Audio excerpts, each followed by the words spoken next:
Passport দেখাবো না, এটা আমার প্রতিবাদ। নিশ্চয়ই এটা হেনস্থা, এটা সাধারণ মানুষের হেনস্থা।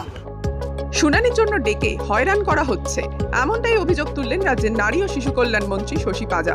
রবিবার এসআইআর শুনানিতে ডাকা হয়েছিল রাজ্যের নারী ও শিশু কল্যাণ মন্ত্রীকে।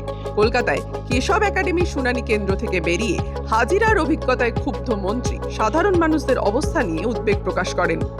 আমরা জানতাম যে প্রথমে বলে দিয়েছে 2002-তে যার নাম আছে ডাকা হবে না, ডাকতে আরম্ভ করলেন।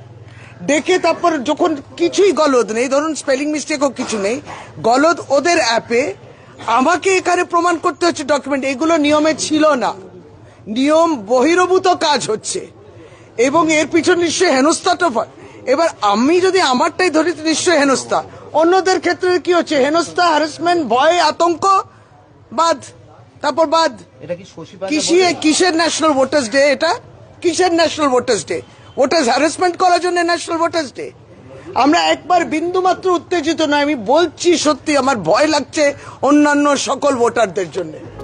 নথি দেওয়ার পরও আধিকারিকরা সন্তুষ্ট না হওয়ায় মন্ত্রীকে দুবার শুনানি কেন্দ্রে যেতে হয়। সেই নিয়ে বিএলওর সঙ্গে বাদানুবাদও চলে তার।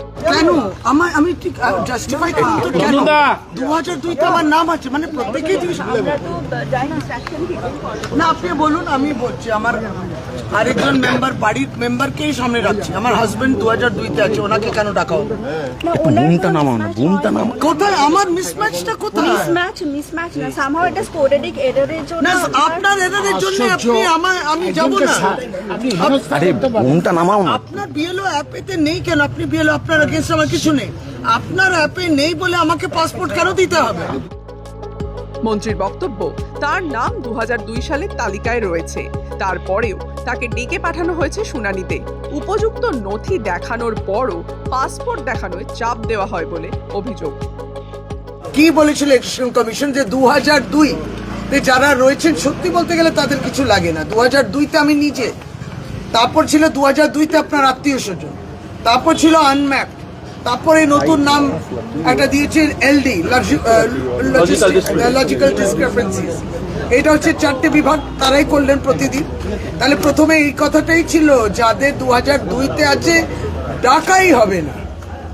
তার ডাক যখন পেলাম 2002-তে, তাতে ছিল যে বিএলওতে আপনার ডিটেলসটা আপলোডেড নয়, সুতরাং আপনি 2002-তে বৈধ ভোটার ছিলেন কিনা আমাকে মোটামুটি দেখাতে হলো। তা সেটা দেখালাম, ফিজিক্যাল লিস্টে আমি আছি।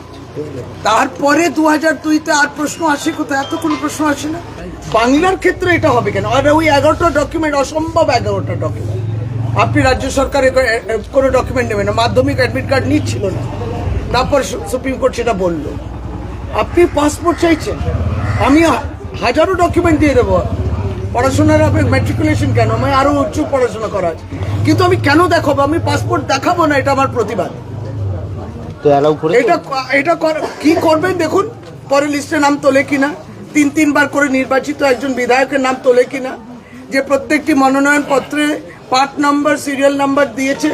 নিজেও ইলেকশনে দাঁড়িয়েছি, ভোটার হিসেবে বছর পর বছর ভোট দিয়েছি, সেটা লাস্টের লিস্টে। কিন্তু এইটা, এই নিয়মাবলী কে তৈরি করলো?